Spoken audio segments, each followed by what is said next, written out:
వదినమ్మా snacks అయిపోయినావు, ఎందుకు జామకాయలు cut చేస్తున్నావు? జామకాయలలో ఉప్పు కారం వేసుకొని తింటే ఎంత బాగుంటుంది తెలుసా? దీనికంటే మన ఒక క్లాత్లో వేసి ఇట్లా ఉప్పు కారం వేస్తే ఇంకా హైలైట్ ఉంటుంది వదినమ్మా.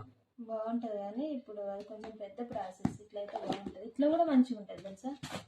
మన ఇంటి దగ్గర జామ చెట్టు ఉంది కదా, దాన్ని తెంపినాం, ఇంతకుముందు కాయలు తెంపినాం కదా, వాడితో నేను జ్యూస్ చేస్తాను. కానీ జ్యూస్ కాదు, చేసేదంటే ఇది ఉప్పు కారం వేసి